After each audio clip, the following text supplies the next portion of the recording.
Bharatiya Janata party ने अभी नई जिला अध्यक्ष के नाम की घोषणा की है। ये आपको लगता है कि ये जो नाम आया है ये सपा को नुकसान पहुंचाएगा? सपा को बिल्कुल नहीं नुकसान पहुंचाएगा। इसका कारण है कि भारतीय जनता पार्टी डरी हुई है। समाजवादी पार्टी की जो पीढ़ी चल रही है और पूरे देश और प्रदेश में चल रहा है, और उससे डर के जो है इन्होंने एक डमी जिला अध्यक्ष, जो कि अपने समाज को भी जोड़ने का काम नहीं कर सकते हैं, तो उसका कोई प्रभाव समाजवादी पार्टी पे नहीं पड़ेगी। एससी से बनाया है और एससी समाज, जो पूरा समाज है वो समाजवादी पार्टी का सहयोग कर रही है इस बार, और पूर्ण रूप से समाजवादी पार्टी भी उनकी लड़ाई लड़ रही है और उनका भी सहयोग इस बार समाजवादी पार्टी के साथ रहेगी।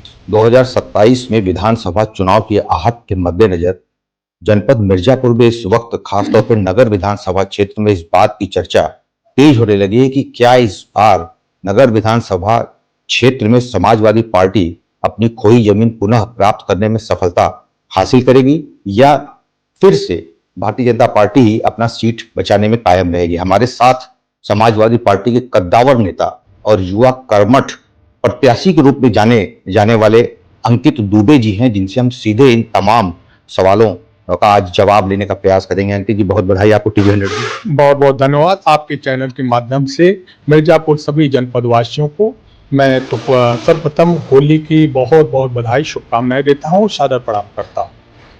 अंकित जी, इस वक्त चर्चा बहुत जबरदस्त है और खासतौर पर समाजवादी पार्टी के लोग स्वर्णिम अक्षरों में अंकित दुबे का नाम अंकित करना चाहते हैं। क्या आपको लगता है कि इस बार की जो लड़ाई होगी विधानसभा चुनाव में वो कितना इंटरेस्टिंग होगा? देखिए, इंटरेस्टिंग महंगाई पे होगी और जन समस्याओं को लेकर होगा, और मिर्जापुर खास तौर से विंध्याचल धाम है, यहाँ पे पूरा केंद्र है उत्तर प्रदेश। इसका मेन रीजन है कि हमारा आदिशक्ति माँ विंध्यवासिनी का धाम है और हिंदू धर्म से जुड़े हुए एक आस्थे का भी एक केंद्र है। इसलिए ये यहाँ की जो समस्याओं का मुख्य रीजन्स है वो प्रदेश में एक बड़ा संदेश देगा। इसलिए जो है यहाँ की प्रमुख जो समस्याएं हैं, जो वर्तमान में 2 बार से विधायक हुए हैं रत्नाकर मिश्रा जी, आने वाले समय में भी मुझे नहीं लगता है कि वो जनता की समस्याओं को हल कर पाएंगे। अच्छा, अगर समाजवादी पार्टी आपके ऊपर दांव लगाती है, जैसा कि गलियारों में प्रयासों का दौर है बहुत जबरदस्त है, तो आपको लगता है कि जो मुद्दे हैं वो स्थानीय मुद्दे हावी रहेंगे या प्रदेश के मुद्दे इस चुनाव को डिसाइड करेंगे? देखिए, अगर देखा जाए तो प्रदेश के भी मुद्दे बहुत सारी चीजें हैं, सनातन धर्म से लेकर यूजीसी से लेकर महंगाई से लेकर, ये तो प्रदेश लेवल की जो है मुद्दे रहेंगे। और नगर की समस्याएं, जो मूलभूत सुविधाएं हैं, पानी हो गया, रोड हो गया, बिजली हो गया, जो हम लोगों की मिर्जापुर में भी अभी भी किल्लतें हैं, जो आम जनता समस्याओं को झेल रही है, क्योंकि वर्तमान विधायक इसको भी पूर्ण रूप से नहीं करा पाए हैं। इस भारतीय जनता पार्टी की राजनीति में आपको लगता है कि सपा के लिए कोई विशेष मुद्दा रह भी गया है? बिल्कुल, सपा समाजवादी पार्टी दलित शोषित गरीबों की पार्टी है और सर्व समाज की भी पार्टी है, हर लोगों के बारे में सोचती है। और समाजवादी पार्टी इस समय जो है जनता की समस्याओं को लेकर, अगर पूरे देश में कोई लड़ाई लड़ रहा है तो हिंदुस्तान की एक नेता है जो माननीय राष्ट्रीय अध्यक्ष श्री अखिलेश यादव जी हैं। बहुत सी जो समस्याएं हैं देश के, हिंदुस्तान की समस्याओं को लेकर, प्रदेश के लेकर समस्याओं को, वो लगातार लड़ाई लड़ रहे हैं इस समय।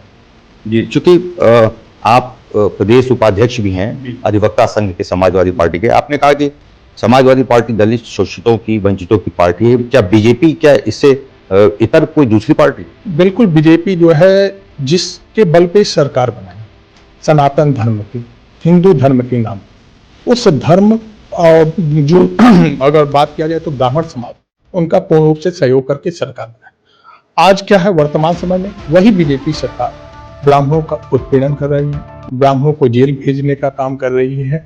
तो जिसके बल सनातन धर्म पे आज आप देखिए, शंकराचार्य जी पे अपमानित करने का काम किया, अपमान करने के साथ इतनी गिरी हुई हालत उनके साथ किया कि शोषण के मामले में उनको जेल भेजने का कार्य करने का कार्य कर रही थी। लेकिन पूरा सनातन धर्म, हिंदू धर्म, देश की जनता शंकराचार्य जी के साथ है। आज उसी वजह से जो है चारों तरफ अगर देखा जाए, जो जिन्होंने सरकार बनाया वही बीजेपी की आस्था क्यों कर रहे हैं कि ये इंतजार कर रहे हैं कि कब हमको ईवीएम का बटन मिले कि बीजेपी को देश और प्रदेश से भी हटाने का काम करेंगे। अंकित जी, आपने बताया कि ब्राह्मण विरोधी भारतीय जनता पार्टी हो गई है। आपको लगता नहीं कि उत्तर प्रदेश में डिप्टी सीएम है, ब्राह्मण चेहरा है, आपके नगर विधायक ब्राह्मण चेहरा है, ऐसे दर्जनों विधायक हैं, फिर ये कितना जनता इस बात को भरोसा कर पाएगी आपके आरोप? अब देखिए, भरोसा तो इसी बात का मैं एक उदाहरण दे दूं कि अभी लखनऊ में जो है हमारे माननीय विधायक रत्नाकर मिश्रा जी और तमाम वरिष्ठ और सीनियर नेता ब्राह्मण नेताओं के साथ बैठक किया गया। उसपे से आला कमान जो कि जारी किया और निर्देशानुसार कहा कि इस तरीके का अगर मीटिंग आप करते हैं तो आपके खिलाफ अनुशासनात्मक कार्रवाई करेंगे। अब इससे बड़ी चीज आप क्या उदाहरण ले सकते हैं कि इतना ज्यादा अपमान अपने ही पार्टी में क्या ब्राह्मण जो है मीटिंग नहीं कर सकते हैं, एक साथ अपने किसी कमरे में बैठ के बात नहीं कर सकते हैं एक दूसरे से? इतना बड़ा अनुशासनात्मक कठोर कार्रवाई करने का इन्होंने निर्देश दिया, उसके बाद भी हमारे विधायक उस पर कुछ नहीं बोलता। तो इससे यह मालूम चलता है कि भारतीय जनता पार्टी में ब्राह्मणों का सम्मान कितना है। यही मैं कहूँ। एक अंतिम सवाल अंकित जी की लोग चर्चा करते हैं कि सड़क खराब होने की वजह से सपा की सरकार चली गई थी। इस वक्त आपको क्या लगता है कि अभी सड़क अच्छा है या सड़क एक मुद्दा है? सड़क बहुत बड़ा मुद्दा है। समाजवादी पार्टी में जो सड़कें बनती थी वो चलती थी। आज इनकी सरकार में वही साल भर में 5-6 बार रोड बनती है, खुदती है, फिर बनती है। तो इनकी सरकार में जो रोडें बन रही हैं 2 महीना 3 महीना से ऊपर नहीं चल पा रहे हैं। फिर किसी कारण खोदा जा रहा है, जो रोडें बनी है 2 महीने 3 महीने में टूट फूट जा रहे हैं, जंजर हो जा रहा है। तो आप तो आपके सामने है, सभी मिर्जापुर की जनता जानती है शहर की क्या स्थिति है। रोड एकदम बिल्कुल ध्वस्त है, पूरे शहर की व्यवस्थाएं हम बता रहे हैं। ठीक है, आपको क्या लगता है कि इस बार सपा कितना आश्वस्त होगी आपके नाम की घोषणा करके? देखिए, ये तो माननीय राष्ट्रीय अध्यक्ष जी का इसमें है, इसमें मैं बहुत कुछ नहीं कह सकता हूँ, लेकिन निश्चित रूप से माननीय राष्ट्रीय अध्यक्ष जी से जब भी मैंने मिला, उन्होंने आश्वासन दिया कि तुम एक पुराने कार्यकर्ता हो, कर्मठ हो और संघर्षशील नेता हो, और मेरा परिवार भी पूरा मिर्जापुर जनपद जानता है। मैं उस परिवार से हूँ जिन्होंने बहुत ईमानदारी से नगर पालिका अध्यक्ष रह के उन्होंने संभाला, और एक पहचान है, समाजवादी योद्धा नाम से जाने जाते हैं स्वर्गीय अरुण कुमार दुबे।